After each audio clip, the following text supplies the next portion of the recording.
What a good evening it is to be here with you all tonight in this beautiful facility. Wait a second, excuse me, I started over. It didn't register everything. Okay, here we go. To be with you all here this evening in this beautiful facility, which many of you may have guessed used to be the power plant for the college. My name is Michelle Miller, and I'm an Amherst counselor and a member of the African Heritage Reparations Center. I'd like to begin this evening by introducing you, or having my colleagues introduce themselves. So we're just going to start with you, Ms. Bridges. My name is Debbie Bridges. And I'm on the Reparations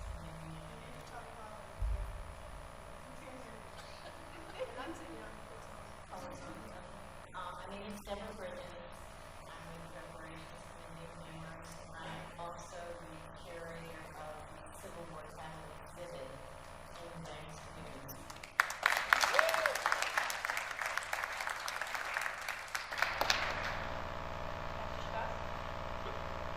I'm Bill Shabazz. I teach over at another little campus in town, University of Massachusetts Amherst, and the WEB Boys Department of Afro-American Studies and AHRA.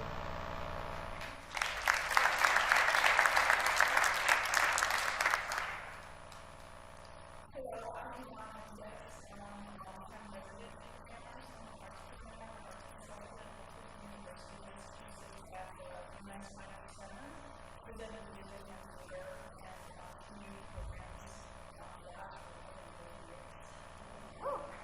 So I've got some young people who came through Amherst from schools and through Christian study, and we have a service and I'm going to do a great job.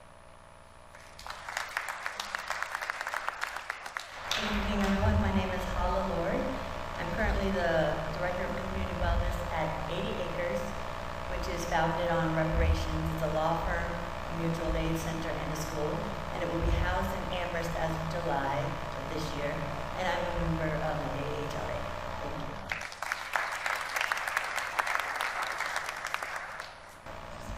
This gathering is a meaningful and historical milestone for the AHRA, and we are humbled and grateful that you have joined us. As we enter the home stretch of our work and time together as an assembly, we reflect on the nearly weekly public meetings we've had since September 2021, navigating what oftentimes felt like uncharted waters. And yet, throughout our journey, we have the wisdom, spirit, and love of one woman, Robin Simmons, to guide us and support us. She is with us tonight for the first time in person, and we are deeply grateful. Dr. Shabazz will properly introduce Robin shortly, but I'd like to share one story. In the late summer of 2020, when my dear friend Matthew Andrews and I began to consider how we could initiate a reparations effort in Amherst, I emailed Robin. I told her there was interest in my town to pursue a reparations effort and asked if she would be open to a brief phone call to help me understand what happened in Evanston under her leadership. We were strangers, living in different time zones with totally different backgrounds. Not hours later, a message from Robin appeared in my inbox. It said, "This is the best email I've received all month." Green light. There are some people I'd like to acknowledge and thank before I hand things over to folks at the college. I'd like to give a thanks to Mike Jarrett, the College Racial History Fellow, for agreeing to join our post-film There it is. We spent today, and I think we've talked a little bit about this already, we spent today the first half of the day touring the Civil War tablets with Assembly member and 7th generation resident, Deborah Bridges. Thank you.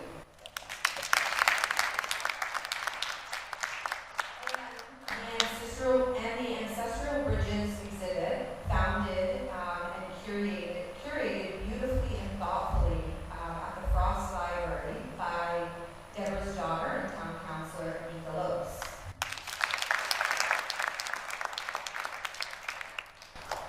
We are grateful to our sponsors and partners, the Louis Seabrick Foundation, the Association of Amherst Students, many of whom are here tonight, First Repair, and of course to the college and to all those who helped make this evening possible.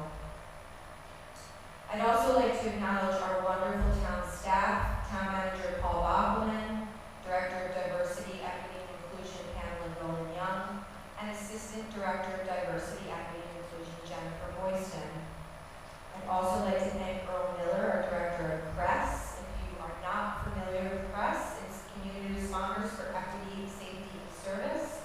And I strongly encourage you to learn more about what they're doing in the Amherst community. I'd also like to acknowledge Rep. Mindy Dunn's legislative aide, Lily Stowe Altman, who is here on behalf of Mindy tonight, and town councilors Lynn Geisler, Nika Lopes, Dorothy Pam, Kathy Shane, Jennifer Taub, and Pam Rooney, some of which will be coming a little bit late because they're in the meeting. And a huge thanks to Amherst Media, who's recording the event, and who does so much for the community. Special thanks to AHRA member Alexis Reed, who's actually behind there, behind that window, doing all of the work to have this evening's presentation recorded. So thank you to Amherst Media and to Alexis and to the director, Jim Lescott, who's also here over there.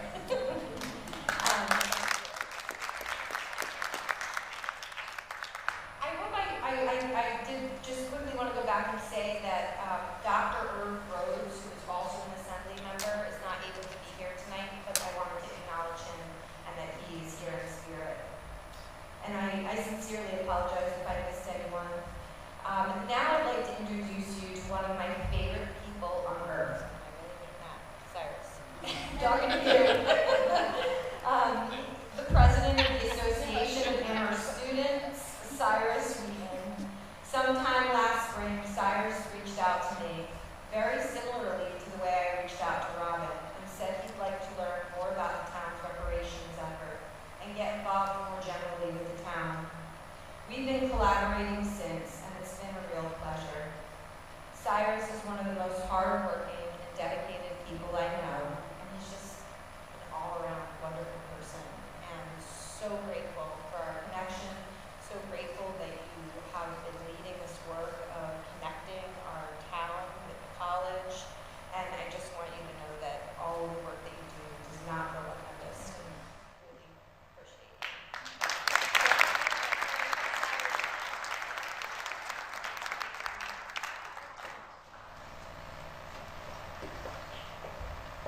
Oh, so nice. Thank you so much.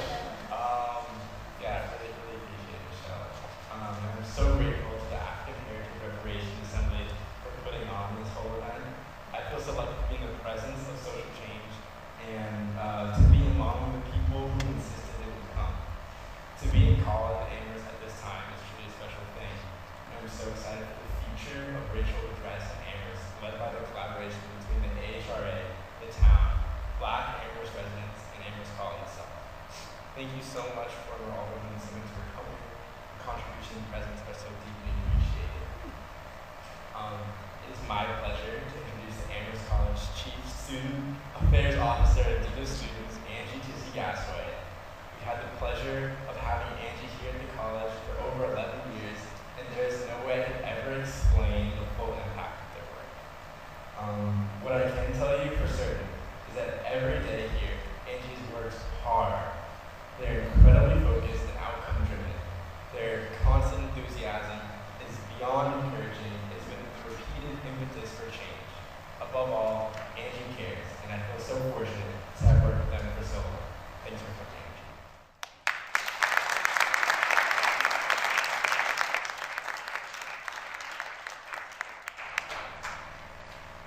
Wow, thank you.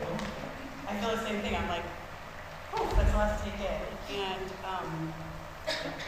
so, hi everyone. My name is Angie Gasaway, and I use she and they pronouns. I am our Chief Student Affairs Officer and Dean of Students here at the college. And as Cyrus has said, I've been here for the past 11 years. And in my time here, I've spent my entire time doing diversity, equity, and inclusion work at the college. and have only recently been in this role for, I think, less than 2 months. So I'm an younger strength that has been doing this work. And I really wouldn't be here without students like Cyrus. And it is an honor to work with you and to watch you lead and to inspire your team, your classmates, the people that you care deeply about, this community that you are building. And I'm honored to stand next to you and do that with you. So thank you for everything you do, Cyrus. I've partly been asked to speak this evening on behalf of President Michael Elliott, who is unable to be here this evening due to traveling. And so he's shared some remarks that he would like for me to share with all of you. And first, I really want to acknowledge that part of what President Elliott is certainly the college's commitment, but his revitalization of the commitment to the town. And what does it mean for us to understand that we are a shared community, and that the work that has to happen at the college is an extension of the work that is happening in the town, and that we are integral to that. And that growing partnership right now is something that we as an institution, but certainly him, I think is who's also been here for just a few minutes, is incredibly proud of and honored to see the ways in which the emerging conversation, certainly around the reparations and certainly around other conversations that are happening within the community. Today, in fact, President Elliott sent out, conveniently the same day, an email around an update for our anti-racism action plan that we at the college have been working on since President Martin announced in 2020. And so part of that was really about an update as to where we are in our work and our commitment to advancing this work. And so I know that email going out today is an invitation to so many others to really dive deep and to do the reflection of the work that we have been doing at the college and really where are we moving as we go forward. And also to recognize the great work that certainly Mike Jerk is doing, I call him Mike J, so Mike Jerk is doing the Racial History Steering Committee. So I want to thank absolutely and appreciation to special guests that are participating in the conversation following the film. So Amherst College's Racial History Steering Committee and fellow Mike Jerk, Robin Simmons, founder and executive director of First Repair, a non-for-profit organization that informs local reparations, chairperson of the City of Evanston's Reparations Committee, and former 5th Ward alderman for the City of Evanston, Illinois. It's amazing to have you here, and we are honored. So thank you, truly. And of course, I know everyone has already said it, and we will say it again. So thanks so very much to the Association of Amherst Students, and for their deep advocacy and activism and commitment, not only to our community, but to the Amherst community at large. And of course to the town of Amherst's African Heritage Reparations Assembly, and certainly to our light trustee, Chuck Lewis, who is the founder of the Lewis C. Breen Foundation, and First Repair for making tonight's event even possible. And thank you to all of you for being here, and for showing up and engaging in the work, and certainly with us as a community as well. So, thank you for having me.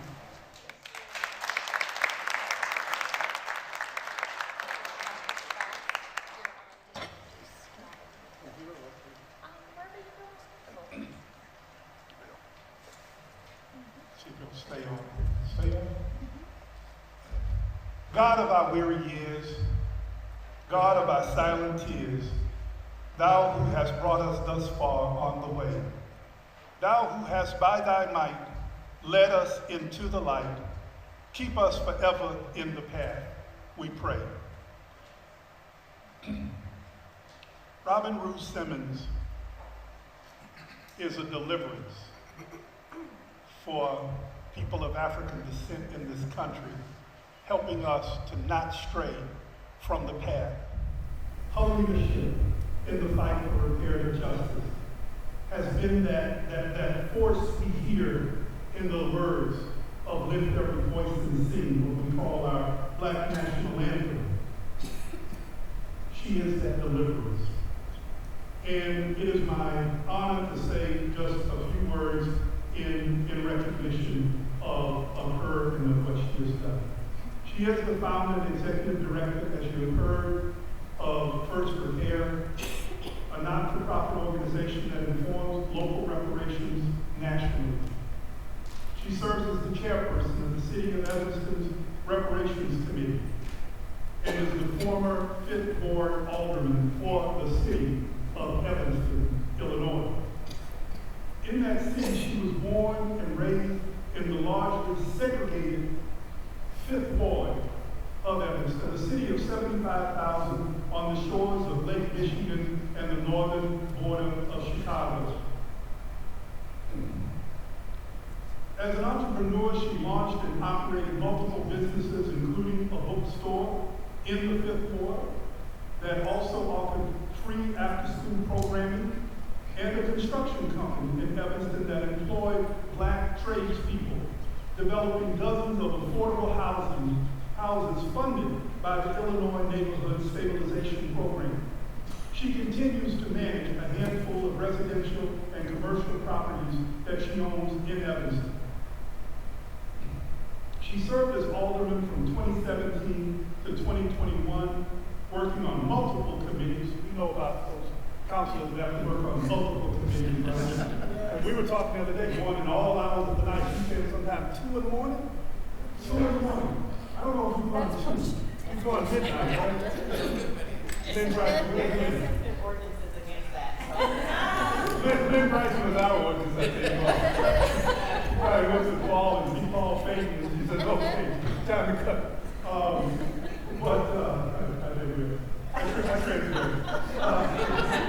She's held numerous awards for her reparations and other public service work, including a proclamation from the City of Evanston, City Council of Evanston, recognizing her reparations work. To go on the list many, many others, and different media appearances and things she's done in the United States and all over the world. We're going to be seeing a film that really interrogates as well as centers a lot of her work. She attended the University of Nevada, Las Vegas, where she majored in communications. She has 2 young adult children, and she enjoys double dutch and forest bathing in her free time. And we know about forest here. And some of you may know about forest bathing, so you can compare those. But I try to stay out of the woods myself. Bears, we got bears coming out all the time. You know, I'm not with that. But, and you know, I was running one night, the bear made a noise. I was like, oh.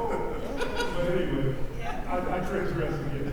Let me just say as well that, echoing what Michelle has already said, she has been so warm to us here at Amherst, coming to meetings, zooming in, having meetings with some of our counselors and others. And wanting to come here today with all of the many, many demands on the schedule and things she's doing across the country and around the world. But that's the kind of person she is, right? She has a real giving spirit, and I just want to close with this observation. One of my first classes that I taught at college level, one of the first, was the Black Church in America, or African American religious history. Is Stefan still here? So Stefan knows some of this material already. People like Albert Rabbito and others who read on this stuff. He would talk about how in the Black church, there are a couple of different kind of organizing themes around so much of the Black church experience, but one of them is this belief that the 400 years, the many years of our captivity, the whole AHRA, the whole slave trade, the whole coming over here to the United States, being worked here in Amherst, being worked in, like Belinda, you know, from 12 years old, she was captured near the River Volta and brought here and worked till 70 years old in the house of Isaac Royal, the guy who funded Harvard Law School and finally left because he was loyal to the king. And when they dispersed his property, all she asked for was, a little bit of pension. I'm old now. I have nothing put away to take care of me, and she had a daughter with special needs that couldn't work either. And she said, just give me a little bit. This is written up in the Ta-Nehisi Coast piece. And so we look at all of this long lineage, and what they say of the church is that it wasn't for naught. We went through this because we have a kind of a purpose in the world. And we see that purpose in the Queen Mother Moores, we see it in the Malcolm X's, in the Coretta Scott Kings, the Martin Luther Kings, we see it in so many. And in the continuation of that, lest we ever stray, we have now Robin Rue Simmons. And she is like Harry, she is our general. And if you know anything about Harry Tubman, that's not a martial or bellicose word. She was, so unassuming, you could walk right by her, you wouldn't think anything. She might even have her eyes closed because she was prone to narcolepsy and whatnot. But when it came time to get on the move and get on the march, leading hundreds out of captivity, going down the Combahee River and leading soldiers there in South Carolina to take out the Confederates. This was our general then, and today, Robin Simmons is our general. Thank you.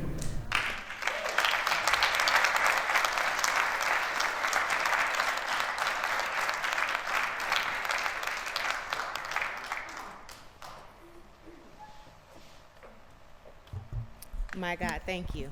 Thank you, thank you, thank you, thank you, thank you, thank you, thank you. I bring you greetings from Evanston, Illinois, and from First Repair, yes, to Evanston. And to First Repair, which you've heard a lot about, and I must share greetings from our friend who funded our work initially and still today at First Repair, our friend Chuck Lewis, who you've heard a lot about. So I just want to mention that Chuck Lewis is a part of the class of 1964, a life trustee, and he was involved in the creation of the Loeb Center, the Career Exploration and Planning Center here at Amherst. So thank you, Chuck.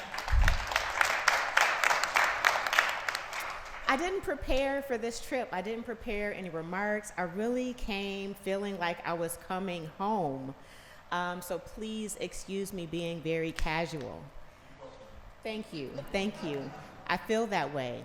And I want to share, as Michelle mentioned, when she called, or emailed rather, and I replied with it was the best email I've received all month, it was because in 2019, it was November to be exact, we successfully passed the nation's first municipal funded reparations initiative, and the initial response, of course, from the Black community and our allies was hope and celebration, but it came with a lot of racial hate and attacks. And I was now receiving that in ways that I hadn't before. And so Michelle, being a white woman and an ally that I didn't know, being so kind, was a very welcome email at the time. And so over the last few years, I feel like I've been in community with you. If I've been in community with you either virtually or you visit us in Evanston, whether it's been radio, collaborating on a panel or a newspaper, please raise your hand. I just want to recognize everyone here that I've been in community with. There's more than raise their hand. But I want to say thank you to the city known as the town of Amherst. I've been corrected so many times since I've been in community with Amherst. Thank you for your boldness, for the audacity to take this step, to be the second in the nation, to say yes to redressing the harms in your Black community, to be innovative, to fund it, to collaborate. Thank you to all of the allies and partners, the interfaith community, my sister Rabbi that's here, has inspired the interfaith community and collaborated with our interfaith community in Evanston. Thank you to those that are in radio and in other forms of media that have supported the efforts here, because it is building a national movement. And so in 2019, there was one. Today, there are over 100 municipalities that have been inspired by what's happening in Amherst and other communities. Yes to that. Yes.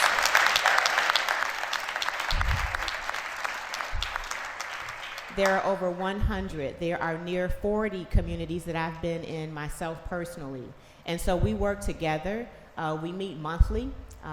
Leaders like Michelle and Dr. Shabazz and Kathleen Anderson and so many others here that I am just beginning to meet, so that we can build and strengthen our case and we can implement reparations, that we can heal our communities in a real way and see tangible outcomes for redress. I just want to leave a little bit more encouragement of what I'm seeing here in Amherst.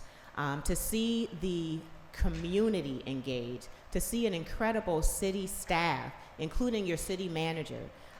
These efforts are not done with one leader, they're not done with one community, they're done with the entire community, collaborating, stretching themselves, being uncomfortable, learning and sharing. And this is why we're seeing these successes in Amherst. The same thing is happening in Evanston, and again, the communities are growing and growing. Shout out to Northampton. I understand there's a major thing that happened or is happening tonight. Yes? And shout out to Northampton for that. And to all of those that are supporting the movement, all of our allies that are being uncomfortable and understanding your own history and maybe how you have sustained Black oppression and sharing yourselves. Thank you to the Black community that's had the patience and more so the hope to believe that it is possible and not dismiss the possibility of reparations because it seems so unattainable and so far-fetched. Thank you for keeping the hope and taking those steps.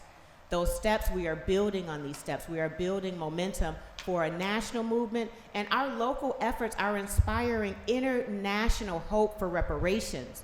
Dr. Shabazz has been all over this world. I see him on Facebook. If you don't follow him on Facebook, please do. All over this world, and I have recently joined him in the international movement for reparations, and they are inspired in what's happening in my city and in your city or town, whichever you guys debate that. Inspired, seeing that it is possible. There is an African proverb that I heard was just at the United Nations in December, excited to be returning in May, but one of those fighting from an African nation shared a proverb.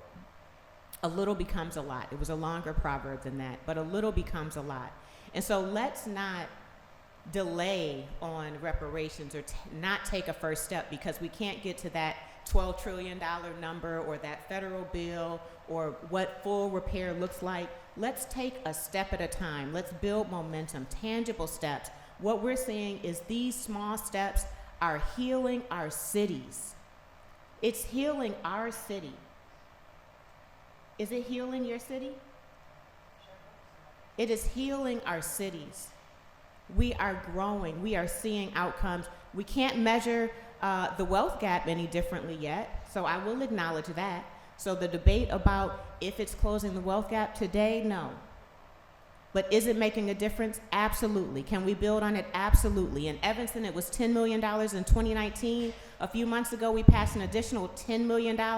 Initially, it was housing only. Since then, we've expanded to cash benefits as well. Initially, it was only a municipality involved. Now, our interfaith community, synagogues and churches, Protestant and Catholic and Buddhist temples and mosques, are combined together and have recently contributed $1 million towards a companion reparations fund in Evanston. And this is one member of a congregation at a time. Yes to that.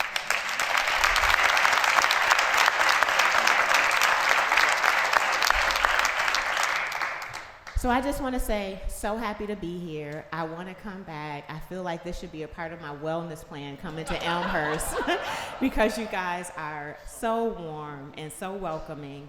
I really have enjoyed being with the students. You are brilliant. You are our future. I met a young Evanstonian student. Molly, where are you at? This is Molly from Evanston. Yes.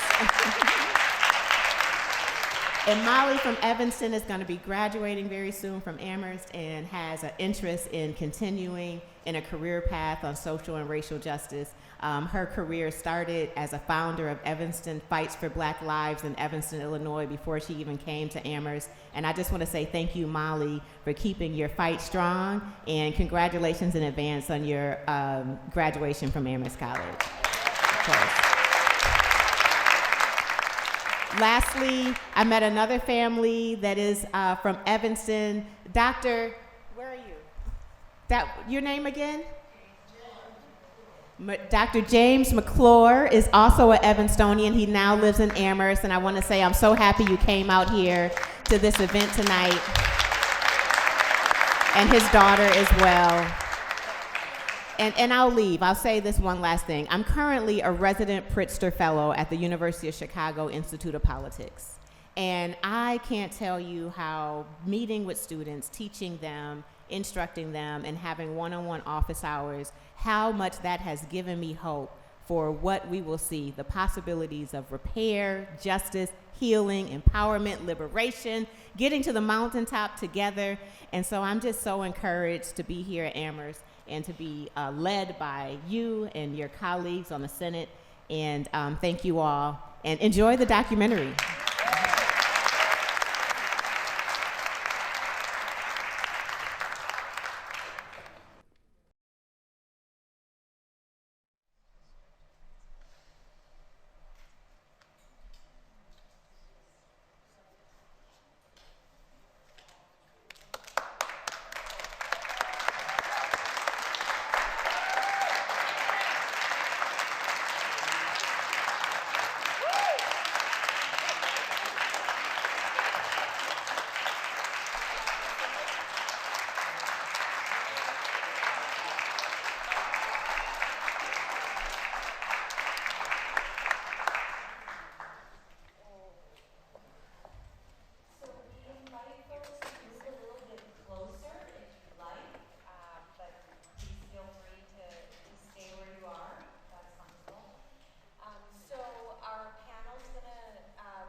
A little time at the end if you'd like to take photos with Robin. She'll be available to do that as well. So once again, thank you all so much for being here, for coming out in support of the AHRA, the town of Amherst, Amherst College, and for our very special guest, Robin Simmons. Thank you very much. So yeah, we have all the assembly members up here, and we've got them right. Senators, any who would like to join? Any and all, welcome.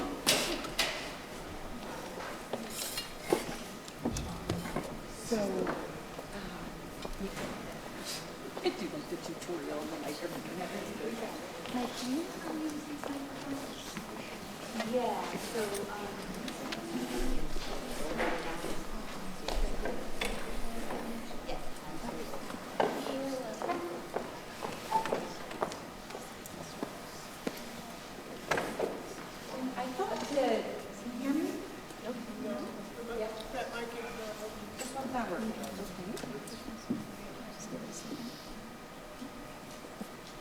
They might need close. Okay, I thought to begin we might ask Mike, who is so gracious to be here with us tonight, just to say some words about your work here at the college as the Racial History Fellow, and anything that you'd like to share in the context of what we've learned tonight. Can anyone hear me okay? Is this on? Okay. I just want to first start by thanking everyone for inviting me to be on the panel. It's really a pleasure and an honor to be amongst people who are doing such important work. So thank you for this opportunity. So I'm the Racial History Fellow at Amherst College, and I've been tasked with looking into the financial connections the college has had with slavery and racism.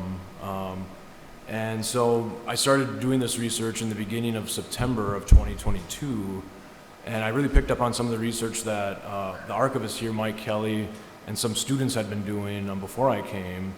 And really what we're finding is that there's several different threads that the college had in terms of its connections to slavery. We know that there's at least one major figure, a founder of the college, Israel Trask, who was a slaveholder who donated to the college. Some of the major, there's names on buildings right now that people like Samuel Williston, for example, he was connected with the cotton economy, who made large donations to the college. So there's several different areas that we've been finding connecting the college to the slave economy. And so that's one aspect of it. I think the other aspect of it is the intellectual context of the college as well.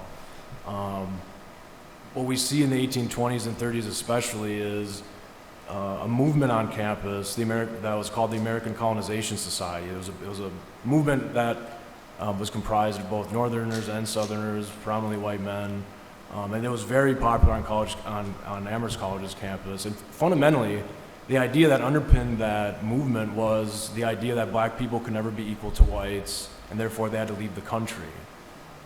And so there were students, faculty, the president of the college at the time, Heman Humphrey, it was almost unanimous for a time that people supported this movement. So it's not only the slavery connection, it's also this intellectual context that I think is so pervasive. And that story evolves and continues over time into the questions about scientific racism, eugenics into the 20th century. So there's a lot that is, I think, work that we are finding, research that we are doing that we're finding. There's also a lot of work to be done yet. And we're going to be having an event coming up on the 11th of April where we're going to be showcasing the findings in a sort of a more, I guess, formal sort of way. And everyone's invited. It's an open event for the college and the community to attend that. So, but that's what I'll say there. That's some of the research that I've been doing. And I think there's going to be a lot of connections that can be made in the college's history to the town efforts. I think that's what's coming potentially. So that's what I'll say there. But thank you. Thank you, Mike. And Councillor Lopes will be at the event that Mike's just mentioned as a speaker and panelist there. So where could folks find? Is that up on the site yet? Yeah. So if you just Google a racial history of Amherst College, there's like part of that webpage. There's like event information for this. It's April 11th at 7 p.m. It's called the Red Room on campus, the Coles Room.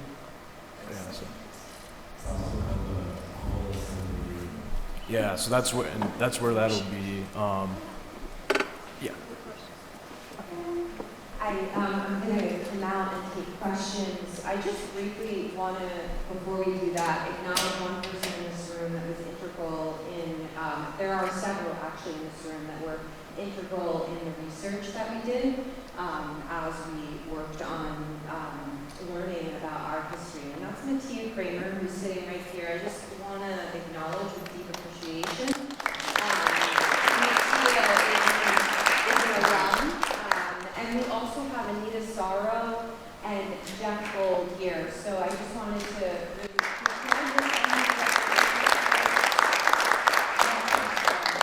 thank you. So if you have a question, I think Kathleen? I do have a question. In my research and study about the history of Amherst College, I read that the college was initially founded to educate indigents. Do you know anything about that? Could you repeat that? To educate? Poor people. It was initially set up as an institution for poor people. Yeah. So what I think the college it was founded on, I think there were people who were from more humble backgrounds who were able to attend the college because of benevolent organizations at the time, the American Education Society. There's a few different organizations that would help pay for, I think the quote in some of the documents is quote, indignant young men, is I think the phrase. So it was a college that accepted anyone that could pay for it, and a lot of students did get help from these other external organizations to help pay for their education. So that's, I think, maybe what might be what you're alluding to, I think. So you don't know exactly? I'm sorry? So you're not exactly sure? Yeah, I don't think the purpose at the time, it said that the college was founded to educate people who would be ministers and want to become missionaries and ministers, missionaries, yeah. And if you could attend the college and pay your own way, that was a way people could do it, but then people could also apply to these benevolent organizations that could help pay for their tuition at the time. So that's something that's part of at the founding moment of the college. That's how students were able to attend.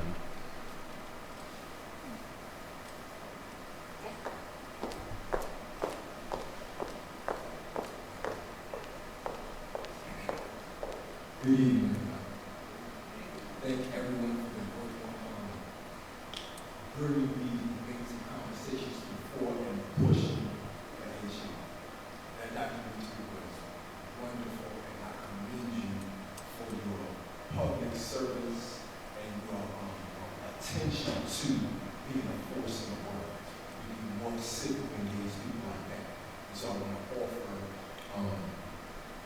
something I hope can help that maybe everybody interested in reparations. Stories are very powerful. And what I hear in the debate is the story is a derivative of the story of America being about individuals, and that the payment for these wrongs in the past is about giving individuals money or individuals benefit. I would argue that a different story should be used and told.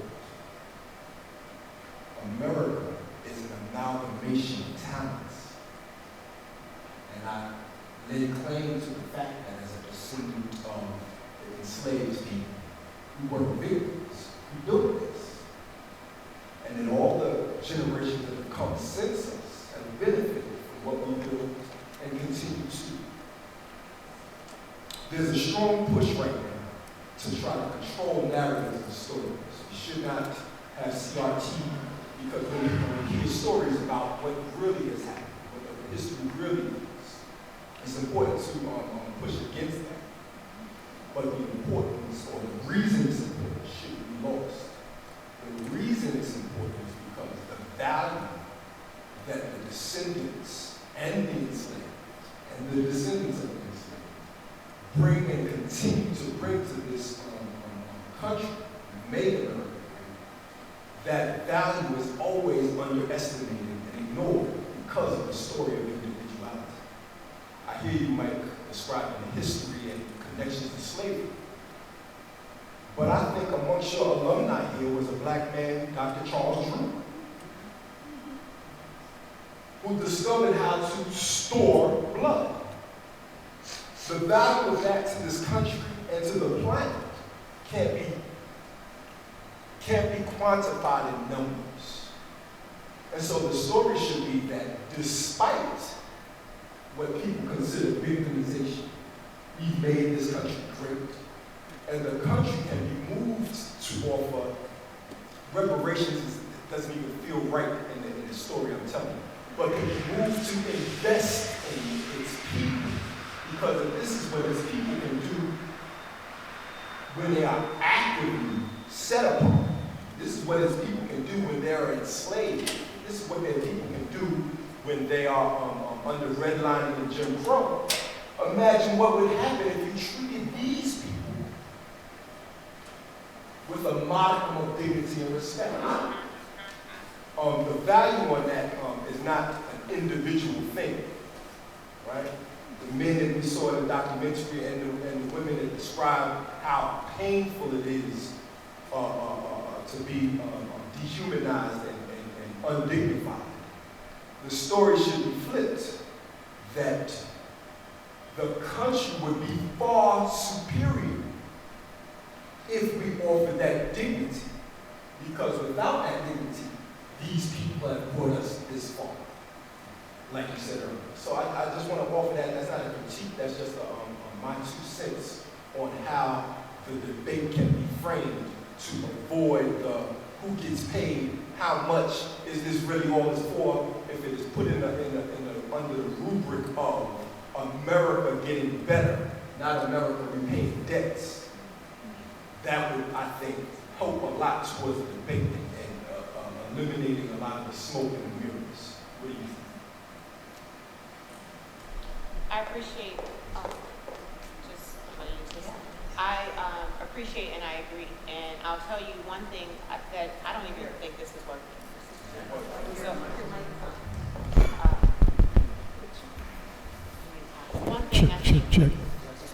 One thing I think we could discuss more, the moral argument should be enough, justice should be enough.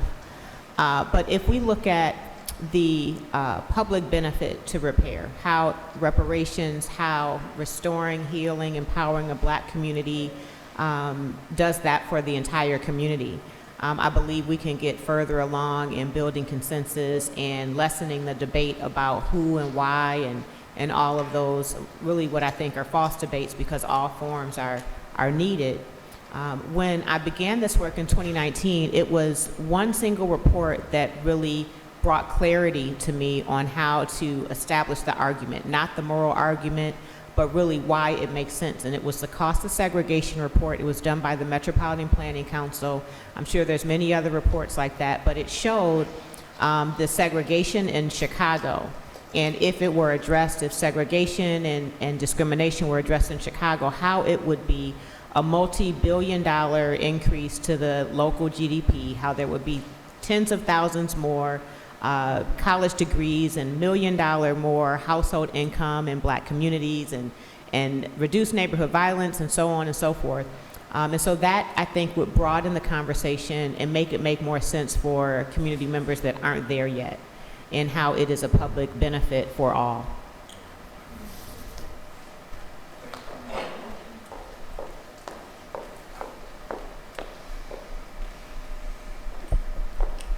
Also, just so deeply moved by the movie, so thank you. I said I'm just also so deeply moved by the movie. I'm curious to ask a question about whether there was ritual connected, sort of in line with truth and reconciliation kind of process within Evanston, and was that a part of it, or how was that a part of the process?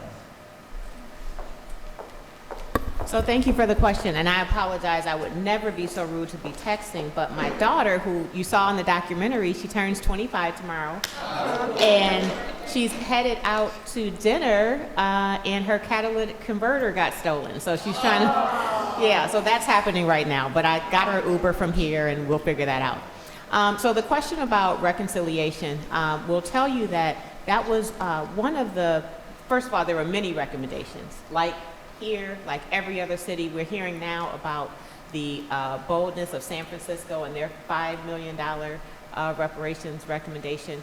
But all cities are calling for some sort of reconciliation process. And in Evanston, we had a partner to take that part on.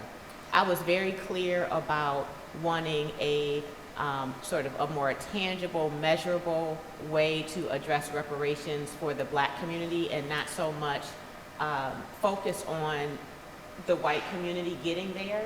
I thought that it was important for us to take that step for the Black community. So we had the local YWCA that partnered with us in that work, and they did a fine job, but I appreciate you asking the question, because we need to get back to that. We need to get back to it in a more organized way. The faith community is really doing it, but we need to get the faith community to bring in all of the community into where it's not scripturally or spiritually based, and it's not about denomination and even faith, but it is about healing and reconciliation for the community. So we have more work to do. I'll also add that it was February of 2019 when I made the introduction. In April of 2019, I went to South Africa. And I went there fully expecting that Truth and Reconciliation would kind of lead my work for reparations. And I saw there that after 20 years of Truth and Reconciliation, South Africa then and probably now was still the most economically divided and discriminating nation in the world. And so I left there very sure that some type of a compensation should lead so that we can move the conversation beyond what had been ceremonial to that point. Can I make a comment? I have a quick comment. It's a kind of a question to you about the movie. So I was really taken by the white woman in the film that was from South Africa, because she was just so clear about, like, a lot of those questions that that white people have about, do I write someone a check? What do I, do I put a sign on my yard? Like really taking it to that point where it's like, how do I show up, as an individual? But also the fact that she grew up in South Africa, and what you just said, it's like some of those things that are happening right now in Florida are identical to what was happening in South Africa, where it's like, oh my God, we're not reading these books. We're not going to teach the history of apartheid to young people. It's like these folks are going to not be creating their own subculture and new history, right? So I think that speaking to your point, it's like beside reparations also is a representation of folks taking responsibility for something that happened, right? And where do we see that ever in the United States? Like, do we? and not just here, just, you know, look at South Africa, you know what I'm saying? So I think, you know, some of the folks in the movie who said this is a first step, it very well is, because it gets to that point where if someone says, you know, yes, I did steal your candy, or, you know, like own up to, like, there is something that needs to be addressed. But maybe it's not perfect, and I see the arguments in the movie between people, and maybe it's not perfect, and maybe it's not clear, but it is that, like, that first step. But beyond that, all the other things that we see happening in this country, you know, I'm focusing on Florida because I'm reading all kinds of articles and talking to people about that. It's like, you know, the kinds of things when you call a day of hate, like how do people fashion their mouth to actually create a day of hate? Like, think about it, you know? So I think there's a lot of work to be done. And, you know, reparations is one part of it, but there are so many others, and I think that there has to be some kind of revolution in thinking. And that's up to the young people. It's really up to the young people. It's really nice to see the young guy in the movie, and, you know, the senators that are here, and, you know, people coming together. But it's a big job. That's my thought, my 2 cents. I couldn't agree more. It's big and it's complicated, right? And we'll be doing it the rest of our lives, fighting for justice. But I think ongoing public education like this and understanding reparations is so much more than a check. And there's 5 components of reparations under international law standards, and then recognizing the reparation or the reparative justice that's happening here today, especially in this city, like the tablets that I went to visit, or the exhibit that is at Amherst Frost Library right now. And some of the other efforts that are happening that are forms of reparations under the category of satisfaction specifically, if we acknowledge that for what it is, and we have more hope and possibility, and we are more likely to build on the successes and milestones that were happening already. So I just want to if you have not been, please, before we leave, share where folks can come and see the exhibit, both exhibits that I was able to enjoy today.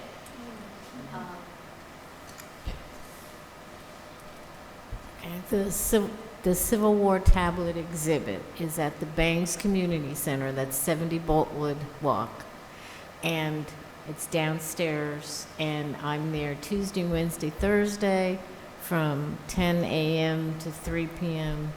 Come in anytime. Obviously, it's a narrative ancestral tour. My ancestors are on those tablets. My great-great-great-grandfather was with the 5th Cavalry that went to Texas and said, you know, you can't have slaves anymore. And by the way, you lost the war. And we will be moving on. So please come and oh, they'll be there. They're gonna be there. They'll be there for a while. You might, and then. And also, I think, and correct me if I'm wrong, that Ms. Bridges also is willing to organize groups to come. Absolutely. So if there are educational opportunities for any of your own communities, that's also an option. So I'm going to hand it to Mika just to share a moment about the exhibit at Frost Library. Hello, everyone. So to follow the Ancestral Bridges exhibit is at the Frost Library at the mezzanine level. It is open when the library is open. I excuse me, I don't know their exact hours, but it's morning through evening and 7 days a week. And that exhibit, it comes with a good guide where you will see stories, and you'll read these stories, and you'll see photographs that will take you to more questions. You know, these are our families that need to live in the colonies, certainly who were enslaved here and who were enslaved elsewhere and came here. So I welcome and encourage you all to come and see and ask questions. And again, really this work will be best brought forward by our youth and all of us. Something it's an Ancestral Bridges Foundation, which has roots that are as old as any organization or institution here, but we can never do this ourselves. So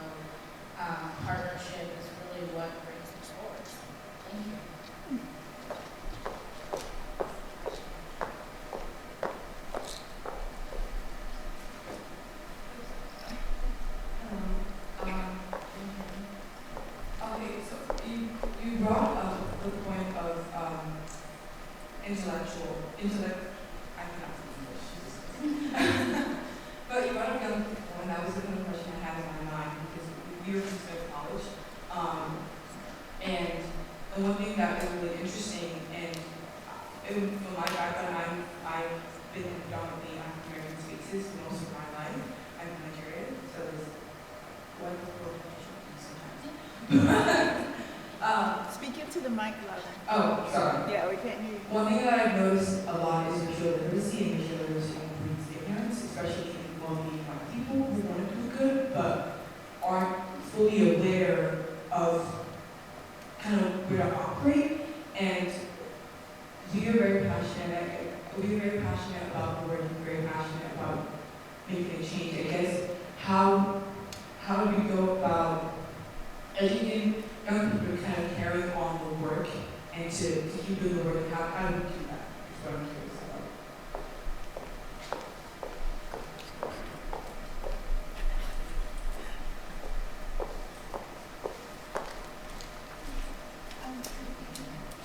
I'm a little, can I clarify your question?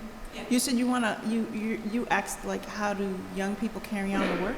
How do we get young people to carry on the work, and how do we promote racial literacy so that we kind of block ignorance and that kind of stuff? I think a lot of people are already doing it. I think you have to do it the best way that you can, you know, in your own local community, and then far and wide beyond that.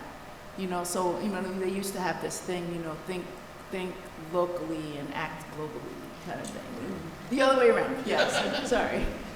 But I don't know, I think there's others here who could, I just wanted to get some clarity on that, because, you know, like I was talking to someone who just told me, oh, we were upset at this college president of college in Connecticut, and they took over a building. And they were like, we took over this building for 30 days, and we were, some of the folks here at this table, I know, we were sitting in New Africa House taking over buildings, and I was like, oh, they're doing that now? You're going to go back to taking over buildings? No kidding. Sit down or sit down. Exactly. So I think it's about like where your passion lies. You know, like mine is with the arts. So I work a lot in the arts, trying to create equitable situations for artists while they also change people's minds with their art. You know, so I think you just need to embrace the thing that you feel like you can have power over, that you can embrace and take on, and be diligent and communal with it. Really. But I think there's other ways, but that's also one way. Let me just say quickly, I'm over 60, so, you know, my son is over there in his 20s. We got some 20-somethings down here. I'd much rather them maybe comment on how young people are stepping up to this than me to talk about it. I was going to say, can you guys hear me? Yes. So as former Alderwoman Simmons pointed out, I'm a local organizer from Evanston originally, and actually it was amazing to watch the film, because after George Floyd's murder, I was part of an organization that got together around decalls to defund the police and address police brutality in Evanston. And we were 10, I think there were 2 or 3 white people and everybody else was black. There were no men in our group. We all were class of 2019 or 2018 of Evanston Township High School, which is a high school in the film. And I've thought about this a lot because I spent a year and a half doing it. And I want to keep doing it. And I was telling Robin earlier too, I think it was the most fulfilling thing I've done in my life so far, and I would love to keep doing it. And I think one of the things that experience showed me is that getting people to come out immediately after an event is not as hard, right? We, I think, led the largest march for racial justice in Evanston history, which over 1,000 people, and we planned it in a day. But trying to get people to come back out is really, really hard, as you pointed out. And one of the ways we address that is by making events obviously political, but also about community. So we would hold events, over the course of summer of 2020, we held events giving out hundreds of backpacks full of free school supplies. A yard sale with clothes priced $10 or less, where all of the proceeds went to local black businesses. All these things that people actually benefit from. People were coming to get free food, to get free supplies, to do mutual aid, and actually redistribute the resources. And when they come and they say, well, why are you doing this? We tell them, because this is what our politics looks like. Because this is what it means to repair things and to enact justice. It doesn't just mean that you say it or that you pass laws. It also means that you do it. And when people, it might sound self-interested that you have to give people a reason to show up, but the reality is that it's really, really hard for a lot of people to live their lives, as you know, right? Because you're passionate about these issues. And so if you get people to come because you are able to help them, then you're able to see a lot more change. And I think that's something that working with young organizers taught me. And working in a space, like I was talking about this with Robin earlier too, I think Evanston is actually very, very similar to Amherst. It is a diverse population, but it also has a lot of wealth and it has a lot of performative behavior sometimes, at least at Amherst College, right? I don't know a lot about town politics, so I don't want to speak to all of that. But in Evanston too, right? Like Nina Cabot in the video was saying, white people say they want to do good, but they don't know how much money they're going to give up, right? And asking them to give up money will only get you so far. Doing something with that money to make the change that people want to see can sometimes go a lot farther. So I think that was the lesson I took away, is you have to combine your politics with the sort of mutual aid or with the community you want to see. You can't just talk about what you don't want, but you have to build what you do want, which is why I think also in the movie when it comes through that even if this is not the end goal of reparations, we're doing something and we're enacting the future that we want right now. It substantially changed Evanston politics, I think. I mean, after that, sorry, I'm getting a little bit into the Evanston weeds here, but after that, a lot of the people who voted for reparations, they voted for reparations, but they did not necessarily support, in my opinion, racial justice in a lot of their other votes. And not long after myself and other organizers pointed that out, we have 4 or 5 new aldermen. We have a new mayor, right? There are different people who are in charge of these things who, are they going to fulfill those promises? I don't know, but made promises that the people before them wouldn't make. And I guess my whole point is combining, is building as much as you destroy or want to destroy and enacting the future that you want to see in any way you can. And I think it's the most persuasive tool you can have to get people to really care. I have to say amen to that, and yes, but I want to encourage you to kind of step outside your student group and outside of the youth group and reach out to a councilwoman or person or the town manager or someone else that can help you organize, help you with whatever resources you need. Just share your ideas, because usually we're waiting to hear from you. We need to know how you need us to show up and lead. We need your ideas. We need the way that you engage with social media and all that. There's actually a need for your generation in the reparations movement for sure, because I'm like the young one, and as you can see, I'm a grandmother, and that's not making a whole lot of sense, So I would just encourage you to know that we're waiting on you to show up and share your ideas and really begin to take direction from you and your generation, as we did in Evanston. I just want to appreciate that these folks here are student senators from Smith College who, in collaboration with their colleagues at Amherst College, found out about the event. There was one mandatory thing that I had to do according to our community licensing agreement. So I have to read a link to a survey to you all. My phone's about to die, so I'm going to do that quick, and then I'm heading back to Vera, who has a question. So this survey, if you decide to participate, you can be entered to win a raffle for $100 cash. The survey link is https. I should have had this. I apologize. It sort of slipped with everything happening. It's docale.itbs.org. Let me make it a little easier. If you go to First Repair's website, firstrepair.org, go to documentary. There's the documentary website, which has all this information. It has a discussion guide, a toolkit, but it also has how you can access that survey, so you don't have to write all those digits down. Firstrepair.org. Yes. All right, here we go.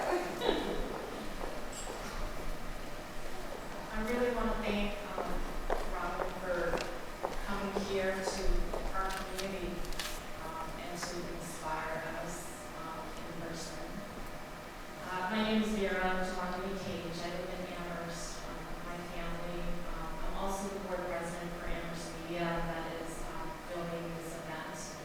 On January 12th, our board of directors had a very meaningful, in-depth conversation about what we would do as an organization to support or be ambivalent to what passed in our community.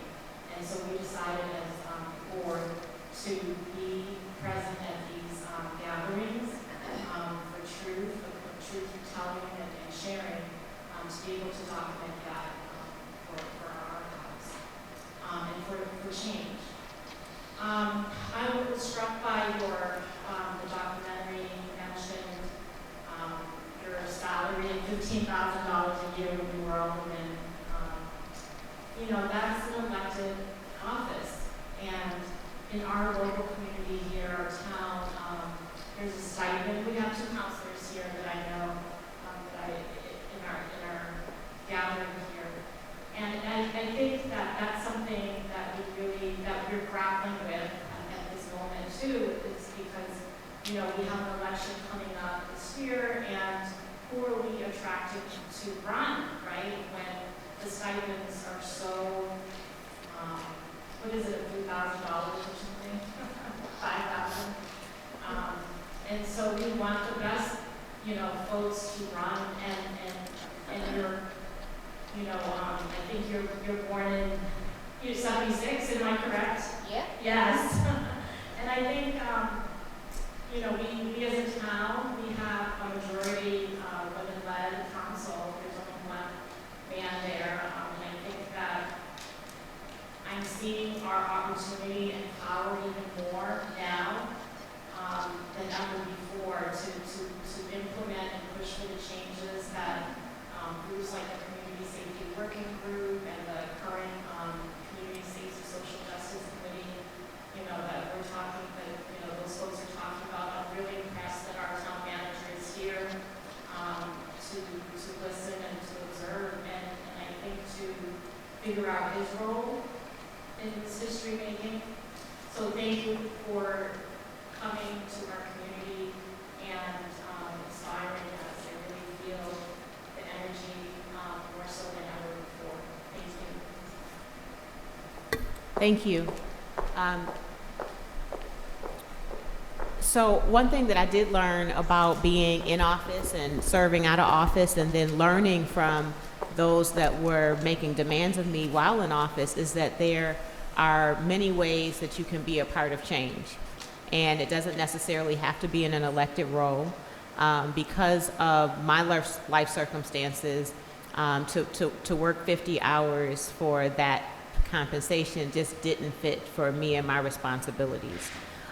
Much more complicated discussion around compensation for being elected and so on, but the argument is that those that are coming from marginalized communities will struggle to be able to earn a living while serving, and in many cases it's just impossible.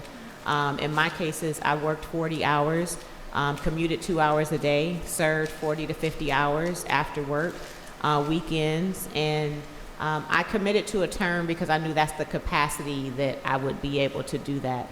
And beyond that, I would have to serve in new ways. And so I just applaud local elected, local leaders are really saving this nation right now. And I don't know where your town is in that conversation about compensation, and I don't want to get in it because I got my own. I don't need any enemies in Amherst, okay? But I just want to really applaud those that are in elected offices making incredible sacrifices. If you're not in office, you don't have a clue what the sacrifice is like. It is tough. And we sit there and, sometimes we get beat up and verbally abused and all that and still have to show up and smile and, and serve. And that's on top of all the other personal things that are going on in someone's lives that they can't even share. So I just want to send a hug and a virtual hug to all the elected. Because I've been there.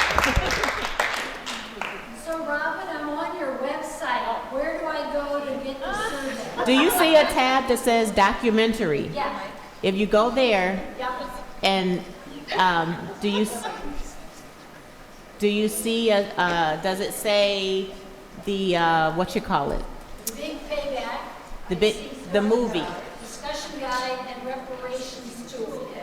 Okay, so you only see those two. It doesn't have the. Okay, give me a second. I'll get back. I can also, I think, type it on my laptop and try to get it up there before we leave, so I'll be able to do that. It is about 9 o'clock now. I think there's one more question here that I'd like to take, and then, depending on how you're all feeling, maybe we'll do some pictures with Robin and. Okay. Yeah, organize the question. This is going to be. It is actually, if you go straight to bigpaybackmovie.com, you'll get right to it.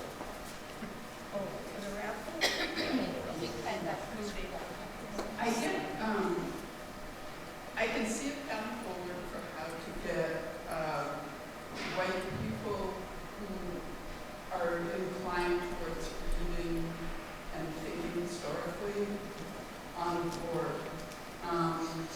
Because there was this kind of systematic theft that was supported by explicitly by government law and policy, and whether a population is suffering as a result or not, there's still a basis for getting that wealth back.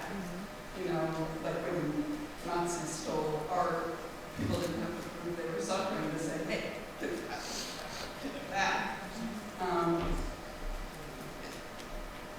What I find harder to figure out for the white community is how to bring people along who aren't inclined to think about things historically and legally and stuff, and who have more of a sibling rivalry approach to, hey, write it down. But I think that's something for white community to try and figure out. What I'm trying to understand from the movie is how to think about when it comes to getting money from the white community for the reparations, and how the black community thinks about it. It seems like Hecky was saying, hey, this isn't good for us. This is going to put us in a bad light. That other small group was saying, no, we don't want programs, we want actual cash for families. And then you're saying programs. And I'm just wondering, how are people kind of falling into those camps? Are those the 3 camps, and how is that working out? There's infinite camps. Because if you talk to everybody black, even us here that completely are in solidarity, working together, love each other, we're all going to have a different way we would want to receive reparations, just based on our life experiences, the harm we've received. You can't really prescribe it, but we do have to get to consensus so that we can move an initiative forward. So there's no shortage of debate, even within our community. Fortunately, it's a discussion. It's not necessarily division.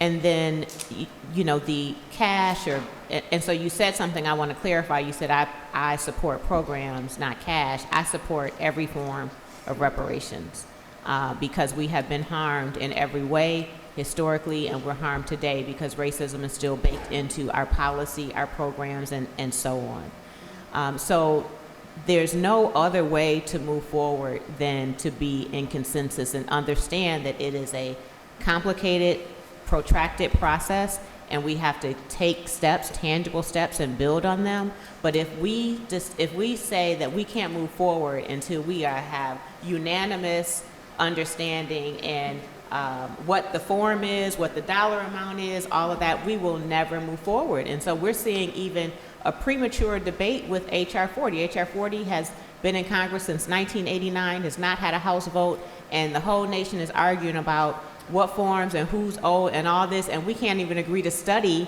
reparations and agreed to fund developing a remedy proposal.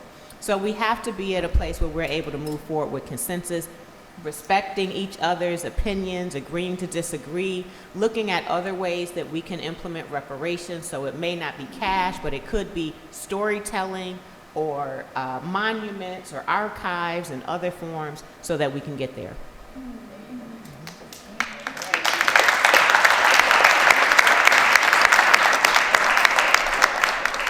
All right. Are there any other last comments from the panel before we wrap things up?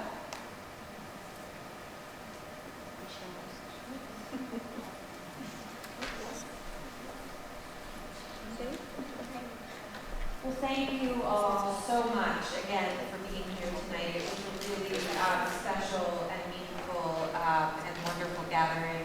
And Robin will be up here if you'd like to take some photos with Robin to remember forever.